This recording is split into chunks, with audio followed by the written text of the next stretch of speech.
Hello दोस्तों, नमस्कार। स्वागत है आपका अपने चैनल स्टडी सॉल्यूशन पर। स्टडी सॉल्यूशन आज आपके लिए लाया है कि विभिन्न माध्यमों में ध्वनि की चाल, यानी ध्वनि की चाल जो है वो विभिन्न वस्तुओं में उनकी चाल क्या है। ठीक, माध्यम बोल दीजिए या वस्तु बोल दीजिए। ठीक, वस्तुओं में तो देखेंगे। चलिए, तो पहले देखेंगे क्या कि वायु में। और इन सब के पहले आपको एक बात बता दूं कि हम आपके लिए per day current affair, GK, GS और मैथ्स, इंग्लिश के साथ साथ आपके लिए हम क्या लाते हैं, प्रैक्टिस सेट भी लाते हैं और कॉन्सेप्ट वाइज भी लाते हैं उन सभी को। ठीक, इन सारे को हम कॉन्सेप्ट वाइज आपको प्रोवाइड करते हैं, पार्ट वाइज वीडियोस, चाहे वो मैथ्स हो, इंग्लिश हो, रीजनिंग हो, जीके, जीएस हो या करंट अफेयर हो। साथ में ट्रिक आपके लिए पर डे लाते हैं। उनके साथ साथ आपके लिए हम क्या लाते हैं, तो आपके लिए हम उन सभी का प्रैक्टिस सेट भी लाते हैं, ताकि आप पहले कॉन्सेप्ट सीखिए, उसके बाद प्रैक्टिस सेट से हमारे क्वेश्चंस को कीजिए।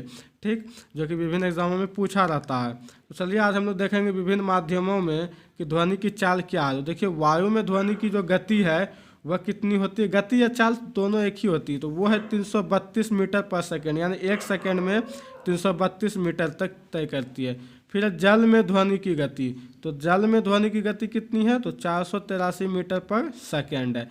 फिर समुद्री जल में, देखिए जल और समुद्री जल में अंतर है। ठीक, समुद्री जल क्या होता है, दोनों में घनत्व में अंतर होती है। समुद्री जल में ध्वनि की चाल कितना है, तो 1533। ठीक, 1533 मीटर पर सेकेंड, एक सेकेंड में, यानी कि उसमें इतना मीटर तक तय कर लेता है ध्वनि अपनी चाल को। फिर लोहा में ध्वनि की गति या चाल जो भी बोलिए 1530 मीटर पर सेकेंड।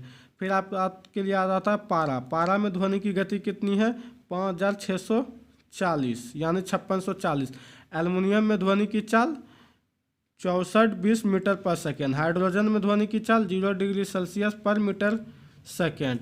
और कार्बन डाइऑक्साइड में ध्वनि की चाल कितनी होती है, 260 मीटर पर सेकेंड। और अल्कोहल में कितनी होती है ध्वनि की चाल, तो अल्कोहल में ध्वनि की चाल होती है 1213 मीटर पर सेकेंड। और दोस्तों आपको बता दें कि आप इनको इतना सारे को याद रख करके और याद कर लीजिए। फिर एक बार आप उसके बाद याद करने के बाद आप इन ट्रिकों पे सबको बैठा दीजिए।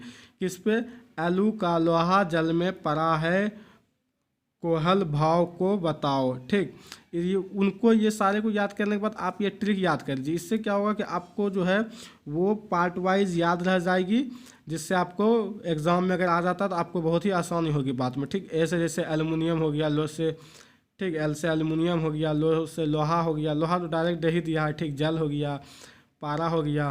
तो इसको पहले आप क्या कीजिए, एक टॉपिक में इस तरह लिख लीजिए। पहले अगर हमसे मिस हो गई ये लिखने में, एल्युमिनियम बाद में लिख दिए हैं, तो आप पहले क्या कीजिए, इसी क्रम में लिख दीजिए एल्युमिनियम, लोहा, इस तरह। उसके बाद उन सभी को क्रम में याद करके ये ट्रिक याद कर लीजिए, ताकि उसका क्रम में आपको याद रहेगा ही, आप आसानी से बता दीजिएगा। ठीक, तो चलिए दोस्तों, आज के लिए इतना ही। अगर आप हमारे चैनल पर नए हैं तो चैनल को लाइक कीजिए, सब्सक्राइब कीजिए और ज़्यादा से ज़्यादा शेयर कीजिए। अगर हमारी आवाज़ों में आपको कोई त्रुटि दिखती है या वीडियोज़ क्वालिटी में, तो आप हमें कमेंट करके ज़रूर बताइए।